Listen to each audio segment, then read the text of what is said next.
I thank the doctors all the time because I really believe that they've saved his life twice.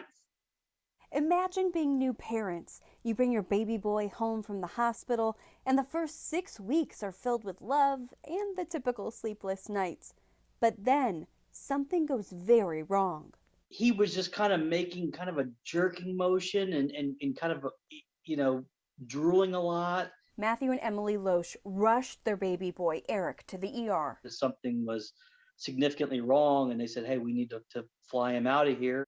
Little E, as he's affectionately known, would be diagnosed with epilepsy due to abnormal development of the brain.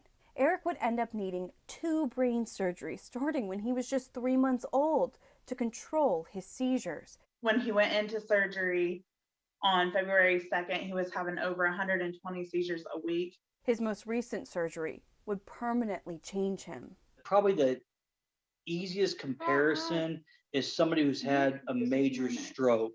The surgery disconnected the right side of his brain, so it affects the left side of Eric's body. He can't use his left hand. It affects his vision, and he's learning to walk again. Go, Eric. Go, Eric. It's hard watching your son go from a very active 3.5-year-old running, jumping, riding his bicycle to not being able to even swallow food after surgery or take a drink of water. He had to relearn how to do all that. You're doing good, Bubba. We know, he'll never be back to 100% on these things. But the one thing about Eric is he has always beat expectations. You're doing good, buddy.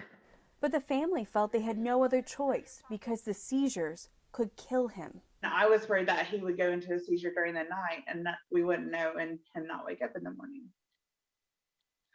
Especially like when he was a baby, it was just, that's why someone was awake with him 24/7. Little E's last surgery was February 2nd. After 6 long weeks, he was finally allowed to leave Nationwide Children's Hospital and come home. And this was a homecoming the family will never forget.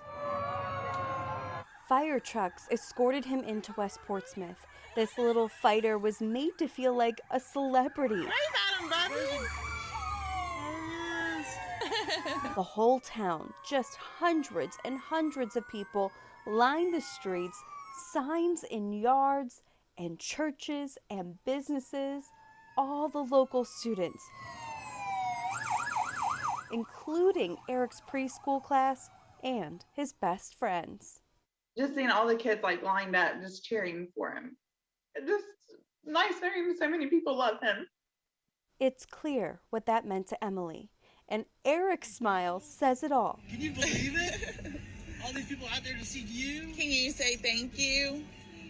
To have a community show up, cheering on a little boy with a big fight, inspiring strangers and friends alike to come together and cheer on victories, especially when people need it most. Little Eric is a testament that you can get through any battle with love and support. How do you feel? Good. For Spectrum News, I'm Lindsay Oliver.